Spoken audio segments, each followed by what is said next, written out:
Hi ನಮಸ್ತೆ. ನಾನು ದೋಸೆಗೆ ನೆನೆಸಿದ್ದೆ ರುಬ್ತಾ ಇದ್ದೀನಿ.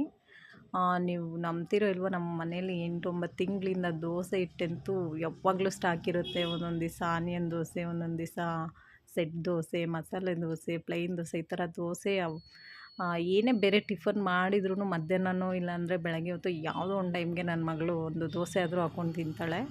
ಅಷ್ಟೊಂದು ಇಷ್ಟ. ಎಲ್ಲ ಟಿಫನ್ನು ಮಾಡ್ತಾಳೆ, ಆದರೆ ದೋಸೆ ಅಂದರೆ ಸ್ವಲ್ಪ ಸ್ಪೆಷಲಾಗಿ 1-2 ದೋಸೆ ತಿಂತಾಳೆ. ಹಾಗಾಗಿ ಅದು ರುಬ್ಬಿದಾಗಿದ್ದ ತಕ್ಷಣ ನಾನು ಕಿಚನೆಲ್ಲ ಕ್ಲೀನ್ ಮಾಡ್ಕೊತಾ ಇದ್ದೀನಿ. ನೈಟಲ್ಲೇ ಕಿಚನ್ ಎಷ್ಟೊತ್ತಾದರೂ ನಾನು ನೈಟಲ್ಲೇ ಕ್ಲೀನ್ ಮಾಡ್ಕೊಂಬಿಡ್ತೀನಿ. ಅದ್ರ ಜೊತೆಗೆ ನಾನು ಹಾಲು ಕಾಯ್ಸೋಕ್ಕಿಟ್ಟಿದ್ನಲ್ವ, ಡೈಲಿ ನನಗೆ 1 ಗ್ಲಾಸ್ ಹಾಲು ಕುಡಿದು ಅಭ್ಯಾಸ ಆಗಿದೆ. ಹಾಗಾಗಿ 1 ಗ್ಲಾಸ್ ಹಾಲು ಕುಡಿದ್ಬಿಟ್ಟು ಮತ್ತು ಮಲ್ಕೊಂಬಿಟ್ವಿ. ಬೆಳಗ್ಗೆ ಇನ್ನು ದೋಸೆ ಹಿಟ್ಟು ಹೆಂಗೆ ಹುಳಿ ಬಂದಿದೆಯೋ ನೋಡೋಣ ಅಂತೇಳ್ಬಿಟ್ಟು ಬಾಕ್ಸ್ ತೆಗೆದ್ರೆ ತುಂಬ ಚೆನ್ನಾಗಿ ಹುಳಿ ಬಂದಿತ್ತು. ಆ ದೋಸೆಗೆ ಕಾಂಬಿನೇಷನ್ನಾಗಿ ನಾನಿಲ್ಲಿ ಚಟ್ನಿ ಮತ್ತು ಸಾಂಬಾರು ಮಾಡ್ತಾಯಿದ್ದೀನಿ.